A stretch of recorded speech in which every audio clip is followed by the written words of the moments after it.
Well, hello. Me and my tartan trousers are in another location. You'd think we lived in a mansion. We do not. Very small place.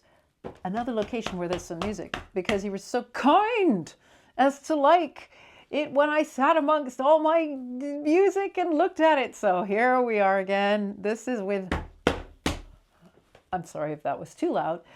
This is the sound of solid oak. This is a sea chest. It's got rope handles and it is incredibly heavy and sturdy. It was used in the Royal Navy by my Aunt Shirley's father. And now she gave it to me and I filled it with music, of course. So let's see what's in it. I'm going to do this. Blind. And just see what, there we go. That was so inelegant. Should I do this all again? Should I refilm it? Nah. So, we have 4 big piles side by side. What we got here at the very back corner. Ooh, it's something with a loose. Oh, there we go. Oh, Mendelssohn Duets. Yes, I should have known. That corner, that over there and back, that is Duets, an entire stack. I'd always thought that I'd have a soprano duet partner and that we'd go around the world being charming and singing together. It thus far has not happened. Because I don't know, I guess it's hard enough getting a gig for one person. Anyway, if you're a soprano and you want to pair up, I'm up for it. And I've got a lot of music. Okay, let's start at the other far corner back. Ooh, I feel a mixture of old music and sheets that might have been photocopied, might have been printed.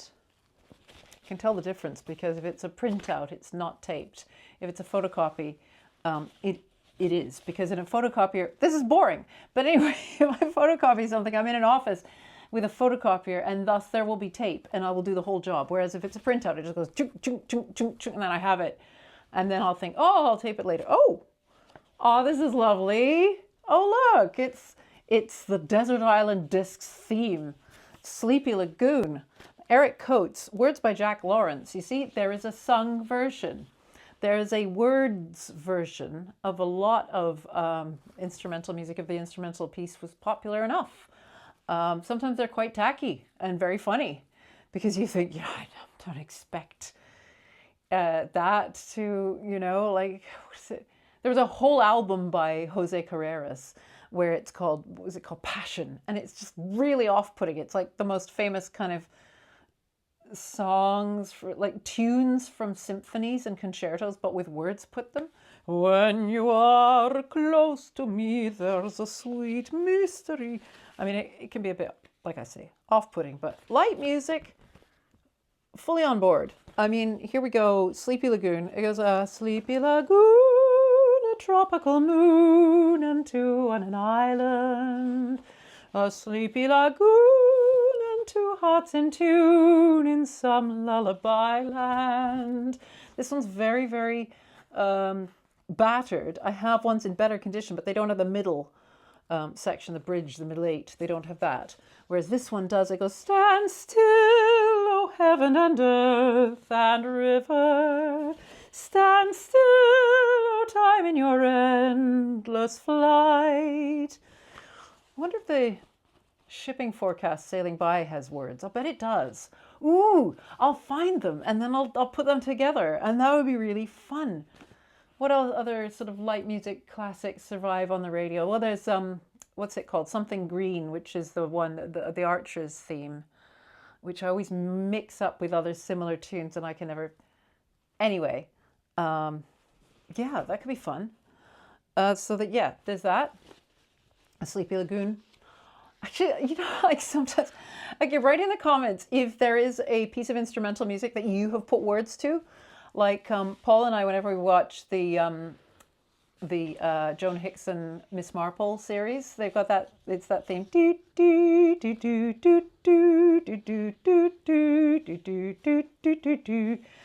We sing, and this is our words. It's not official. Miss Marple knows, Miss Marple knows, Miss Marple knows most everything. See if you don't next time. Oh, okay. So we go from Sleepy Lagoon to another type of lagoon, by the waters of Minnetonka. A photocopy, not a printout. Look at that. Ah, does anybody know the waters of Minnetonka? Why am I talking like you're right here? Anyway, you kind of are. The waters of Minnetonka was so well known. Now, I think it would be regarded as a piece of,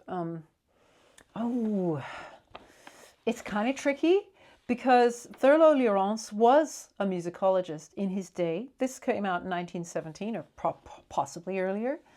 And he went round and he made friends with Lakota, Sioux, and various other First Nations people, and he took down their, and in fact, Edison gave him an apparatus, a cylinder player, to take around and to use to collect the tunes. And then he'd put kind of English words, and then they'd become parlor songs. And then, of course, immediately nobody takes them seriously now because they're like, oh, but that's derivative, and that's cultural appropriation, and it's not pure. It's not like, if it's for a parlor piano, then it's divorced from its setting.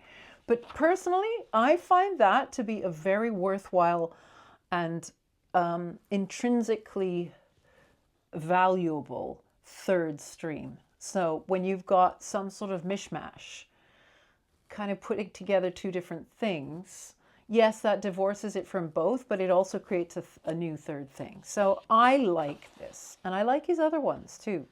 This has a violin or flute obbligato, and in fact, Thurlow-Lurence, I think he got polio, and so he would sit and carve flutes. Like he learned how to carve the sort of indigenous flutes. So he did a lot of important research, I think.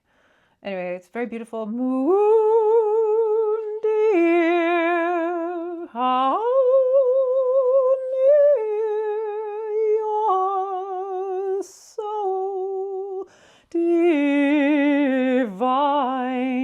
And you're not getting the sort of harp-like effect of this arrangement. It's just wonderful. It's very lovely. Gorgeous. Oh! Okay, now we're getting into printouts. And if it's a printout, very likely I got it from one of those sort of university library scanned sheet music collection, of which there are many. And there's Library of Congress. There's the National Library of Australia. That's really good. They were up there in high resolution before anybody was. And there's Lester Levy. There's all sorts. And they've just scanned everything. And then, of course, put a big disclaimer saying, if anything's racist, we don't stand by it. This was another time. But there are some really fun gems because you can go there and you can search by theme. So if you wanted to do like a concert full of airships songs, you could find airship songs, because as you know, sheet music was in all sorts of different types. So yeah, there are many ways to collect. And this is one of them. It's just searching for things and then finding the scans and printing them. And so I found a few funny things. What's that one? That one's, oh yeah, I like this one. This one's kind of like upstairs, the one that I showed you, that pile where it's like, you didn't want me when you had me, so why do you want me now? Or you didn't want me you didn't want me when I needed you, I'm somebody else's now. All those sort of like, this song's for a certain person, and I'm gonna sing it, and goes out to that person.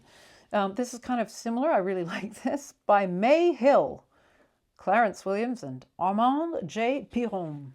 Anyway, 1917. It's called You Can Have It, I Don't Want It. Here's the chorus. You can have it, I don't want it. I mean your love and your sympathy. I mean the heart that you gave to me. Don't you hang around me, but just let me be. You can have it, I don't want it. That's what I say. Now don't you call me honey names, for I refuse. 'Cause ever since we met I've had the weary blues. You can have it, I don't want it. Honey, take it away. And then it has another bit which goes, I've got another sweetie now, the kind that's right. I'm positively through with you. Goodbye, good night. You can have it, I don't want it.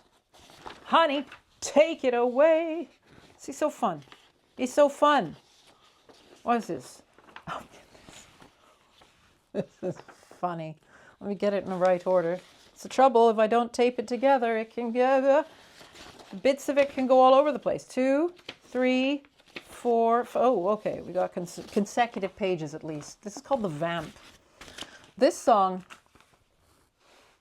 if there was a Drag Race historical version, which I would watch, like pretending it's 1920 and you got to sing your own stuff or lip sync to a 78 and only wear things that would have been made back then. That would be amazing.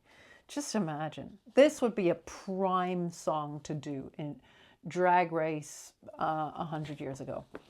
It's called The Vamp, Oriental Foxtrot with Words, 1919. And honestly, this is one of those pieces of music where you go, okay, the choreography and what you would do to be funny in this is right in there. Like it's in there. You can, it's in the music. So everybody do the vamp. The piano goes, grab your tootsie, you know, yeah, it's very funny. Vamp until you get a cramp. And it goes, okay, let's go. And then it goes into the major key for the blah, blah, blah, blah, blah, blah.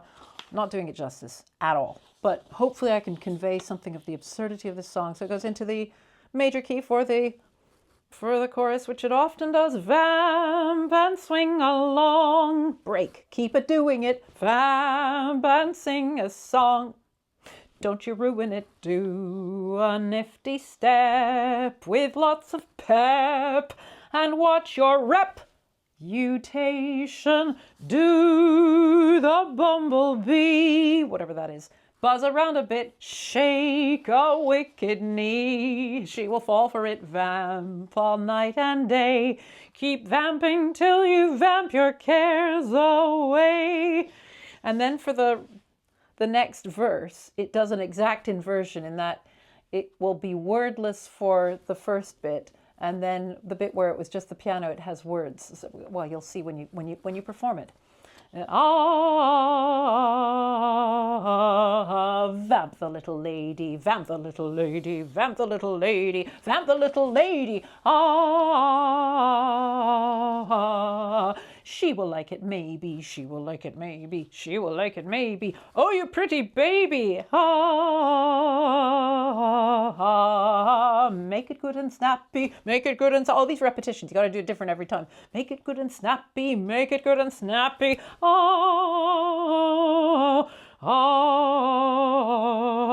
Guess I got to go now, guess I got to go now. It's everybody's happy, everybody's happy, everybody's happy, sure. And then a big chord, and it says spoken. Yes. All those you go into the audience and do something outrageous. I mean, I think it's pretty plain, pretty obvious. Okay, so that was that little strong. What's underneath it? Oh, I think I know what this is. Ha That, look at it. It's thick, it's heavy, it's laminated. It is a very, very good edition of Engelbert Humperdinck's Hansel and Gretel, basically Wagner for children, you know, leitmotif, the lot. I really love it. It's a wonderful edition. Have I ever performed this opera? No, I've not. Nobody's ever hired me to be Hansel. Not that I've really gone for getting role. You can't just sit there and go like, nobody hires me if you don't go out auditioning every damn day. So I don't. So I don't know what I expect. I expect to sell this on eBay. That's what I expect to do. I shall sell it. But you know, I used to just pick things up thinking, oh, I'll do that. Somebody will get me to do that, blah, blah, blah. Right, yeah. Word to the wise. If you want something, you got to go out and get it. I have not gone out and I have not got Hansel and Gretel. What's this? Oh, look at that for a cover. Look at that. That is just gorgeous. I haven't done anything in it because I picked it up 50p or something like that, £1, £2. And I just thought, well, you know, what good's a bookshelf if you've read all the books in it? What good's a wine cellar if you've drunk all the wine already? You want to have stuff to look at stuff. It's important. So, you know, I have lots of music I have not done yet. I have not looked into yet. And this is one of them. Until then, it's being very lovely and very ornamental. What is this? Ooh, I don't think that's music. I think that's ephemera. This is like that game. There's this game.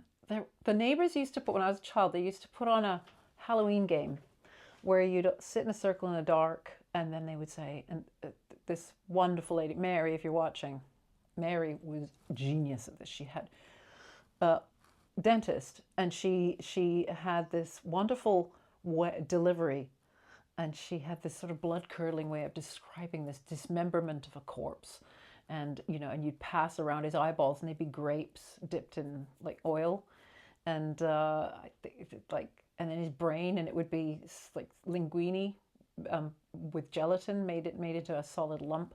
Oh, it was wonderfully creepy.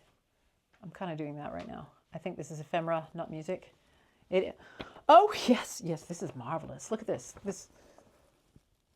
This is like it's like a music menu from what looks like about 1913. It looks very, I don't know. Anyway, so it's Paris restaurant where a man on the piano and his ensemble, René de Diaz, sous la direction du pianiste, the café-restaurant de la Régence. And it's got a list of, like, it's rather like a Chinese menu in that it's got an endless list with numbers. So all the pieces, the first 2 pages are entirely waltzes and marches. And yeah, we got a lot of Sousa. We got all sorts of composers I've never heard of. Amazing. I mean, look at these march composers of marches. Sousa, obviously, but look at all these other guys. And then in terms of waltzes, you'd think Strauss would be the one with the most. No, Waldteufel. He has about 2/3. He's got double what Strauss has here. And then you got loads and loads and loads of composers never heard of.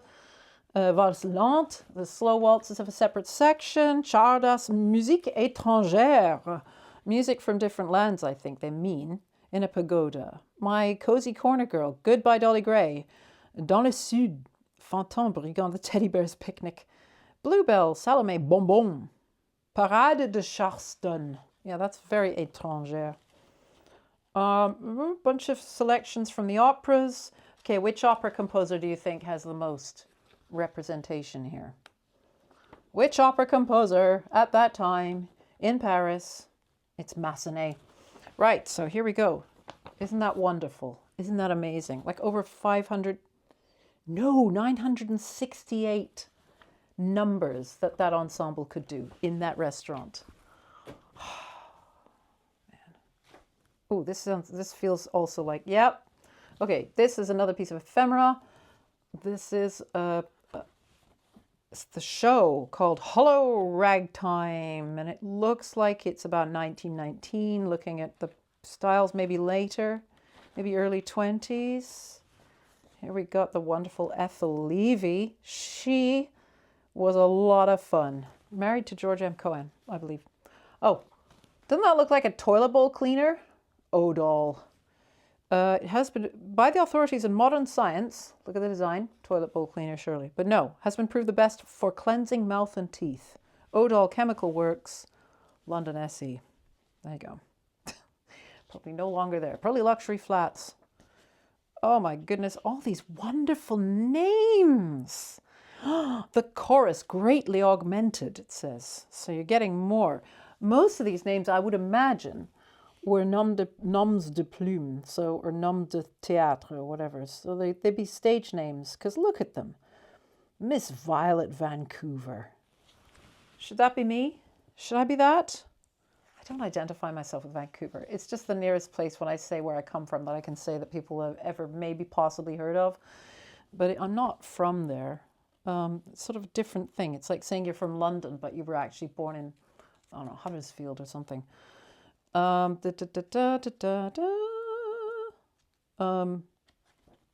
Yeah, so there we go. Oh, Wilson's Livestock Providers Limited. When you think livestock, do you think Pekingese? I don't, but there we go. I guess technically Pekingese are livestock, so you didn't know you'd find that out looking through all this. Okay, let's just grab the tranche more of stuff. I don't know what this is. We'll stop when it gets boring. Oh, oh, okay. So you know when you get sheet music, sometimes it'll say at the top, it'll say, sung with immense success by Count John McCormick or whatever. Well, Evelyn Sharp, I mean, I like to think it's her idea. Usually you get one person or two people or possibly three people that it'll say, sung with immense success by Madame Melba, whatever. Wait for this. Look at how many people are on there. Good for Evelyn Sharp. Getting them all. Look at that. And it's not alphabetical, so one can be sure that the first person is the most famous person. Oh, Lillian Stiles Allen. She taught, she's at the very top. She's first mentioned. Miss Lillian Stiles Allen. She taught Julie Andrews and was very influential on her. Very, very influential indeed. And particularly emphasizing the importance of words. And that is something that it characterizes Julie Andrews for sure. So that's interesting. There you go. There's a connection there. And I think she might have recorded that number. Oh, this is gorgeous. Mal d'amore. Sorry, if you're bored, you can stop. You can. I won't take offense if you leave. This is just gorgeous. This is by Arturo Buzzipecchia. He was born in Milan and he went to New York and he taught at the Metropolitan Opera School. So he was proximate with a lot of famous people, singers, of course. And I believe that Caruso, amongst others, did perform his works and gave him quite a boost. But you know what? His songs are wonderful. And why is he not revived? Because look at there's a lot of songs listed there, but this is only one. And this one, Mal d'amore, is why I got it. But it's in high key. So back in, judging from the condition of the tape, the sellotape, I would say 2003. I used, it must have been Sibelius 2 to go and note by note transcribe. I didn't expect to go up and say like, hey, Matt, hadn't met him, transpose this down for me, please. No, I didn't expect people to do that. So I just note by note, put it into the program and print it out. Gosh. Oh, it's beautiful, this piece. Mal d'amore. Ho una ferita in cuore che non la posso più guarire e sono gli occhi del mio amore che mi faranno morire. Quegli occhi che non posso scordare, quel bel viso che fan d'un angioletto sognar del paradiso. Una ferita in cuore che non la posso più guarire e sono gli occhi del mio amore che mi faranno morire.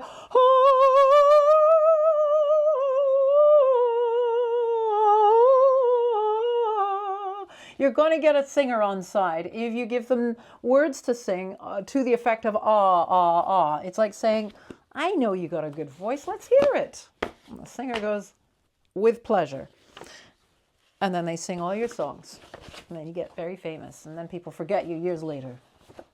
Well, we can revive him. Let's revive him. Oh, Love's Philosophy, Roger Quilter. This is my favorite setting of that Shelley poem. I'm a fan of Delius, but I think Quilter's got it over Delius here. It's very enthusiastic. The fountains mingle with the river, and the rivers with the ocean. The winds of heaven mix forever with a sweet emotion.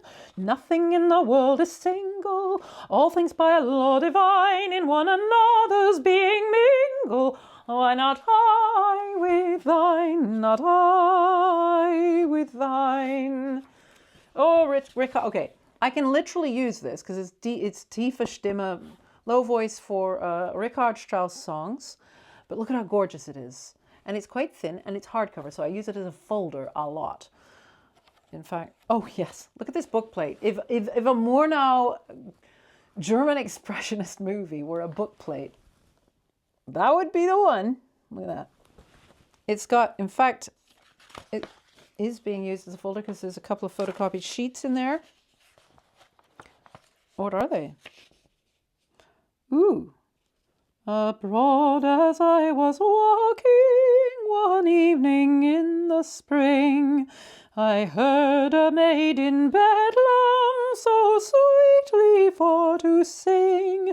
Her chains they were a-rattling. Okay. That's an unaccompanied folk song, and I'm going to do it. I'm going to find some piece of place, a brutalist building or something that resembles what we might think of as a modern day Bedlam, or maybe I'll go to an old insane asylum and I'll set this up and I'll do it for you. I promise. You keep an eye out. Here we go. Ha! I didn't need to look, actually. I would have felt that. Look at this. My friend Olga. You've seen her if you followed this channel, because when I get a request, I had a whole tranche of requests of Polish songs, and let's let some light in. There we go. And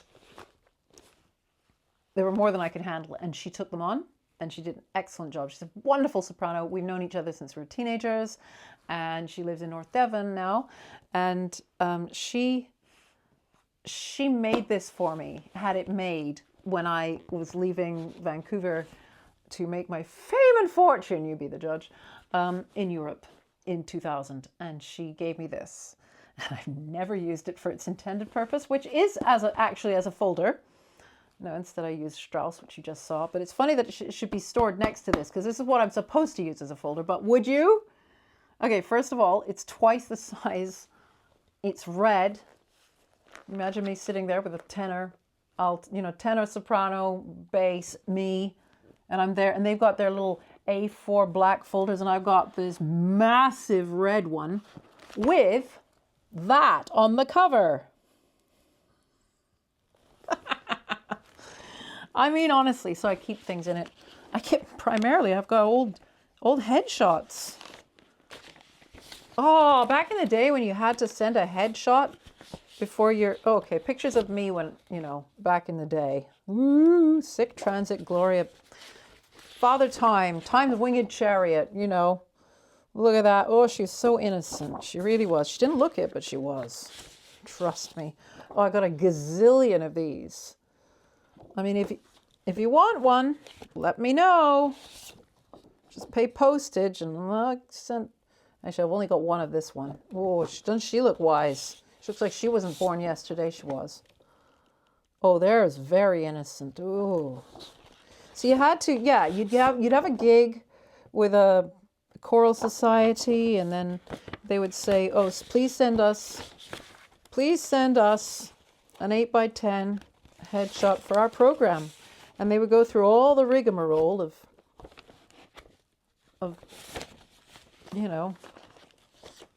I guess, yeah, putting it in the program. That's right. So yeah, I used to have to have these, and I have some left over. In fact, I think anybody who has been doing gigs since about 2000 or before will have some, or they'll have just thrown them out. I also took photographs. Oh, here's me in my first operatic role. That is me, right there, singing "Thetis bids me hither fly." Thetis bids me hither fly, bids me hither fly. Oh, I used to be a photographer myself. That is my flamenco teacher. I took that picture of her in my old studio, which consisted of some fabric I'd bought, pinned to the wall, with 2 big halogen lights. Oh, and this is a portrait I took of 3 brothers. I really like that one. I have a lot more, and I took a lot of photographs of bands, but they don't survive because I just wanted the money. So I didn't want to create like an archive or anything. So for an extra amount of money, I'd give them the negatives so that they could have as many copies as they liked.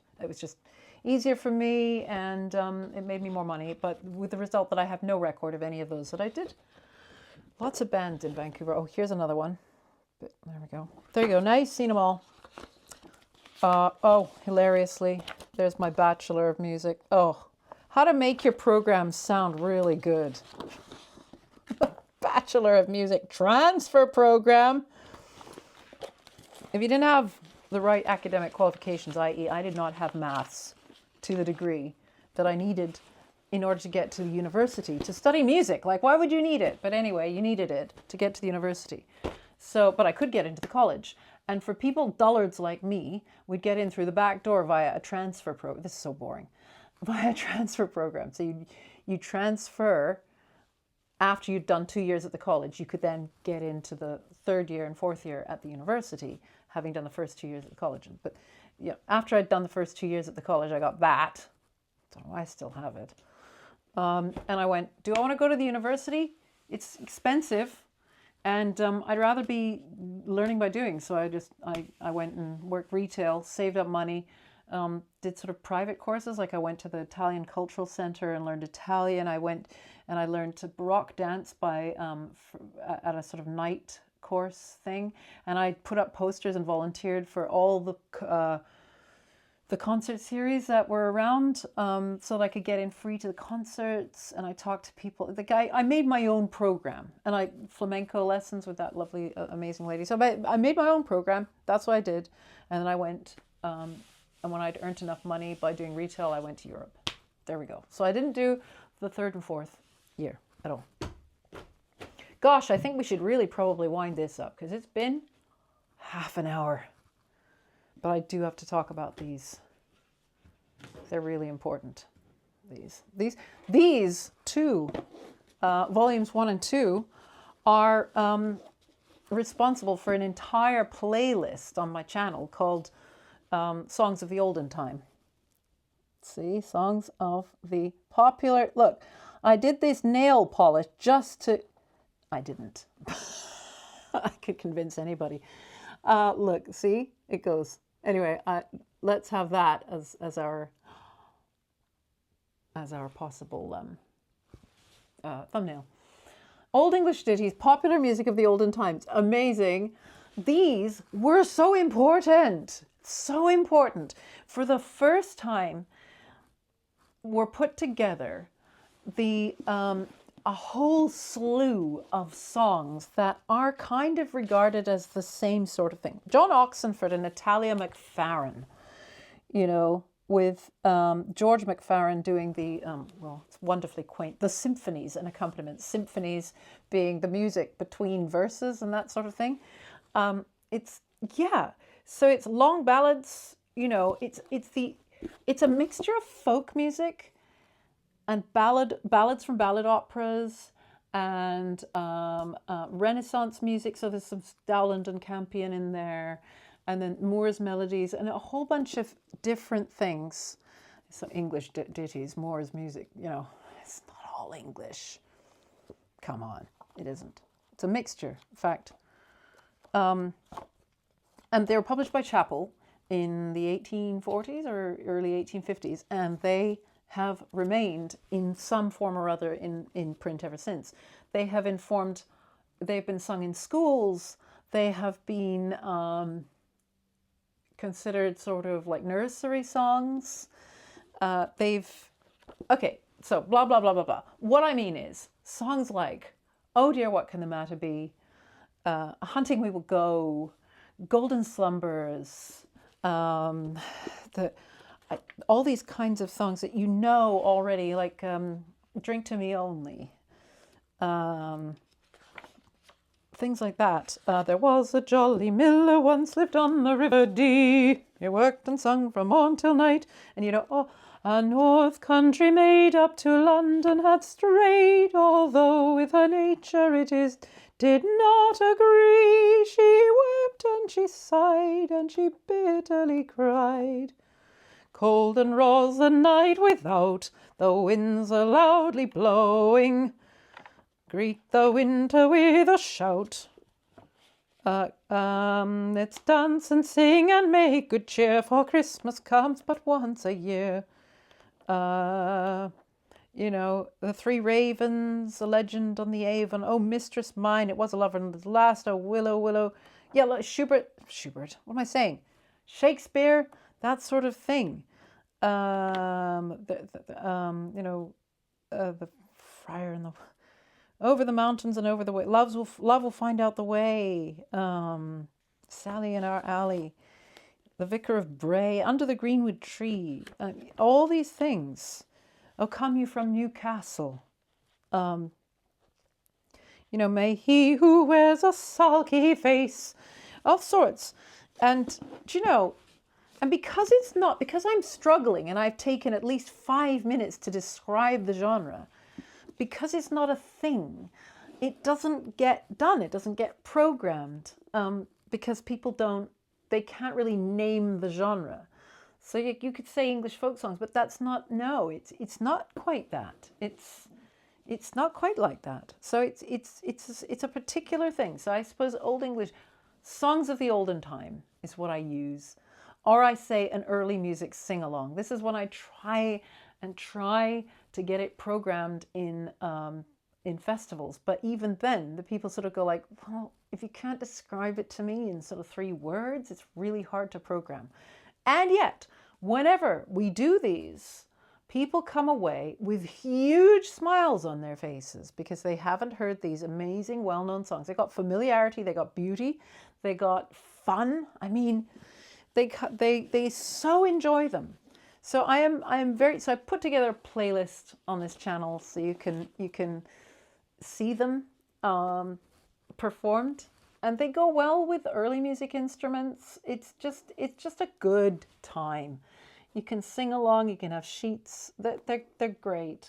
So yeah, they all came from these 2 books, which are in this oaken, olden songs from the oaken sea chest.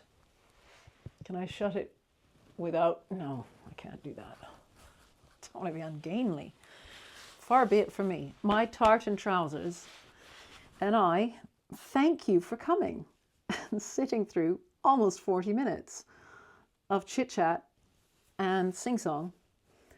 And, oh gosh, I'll try and edit this down so it's not so long, but I don't know. I don't have faith. Anyway, if you came a second time, thank you very much. And I may do it again, but I don't know if it really bears a regular occurrence. Maybe I'll do it at the organ bench next time because that could be fun, or something. Maybe with my auto harp we can have some fun.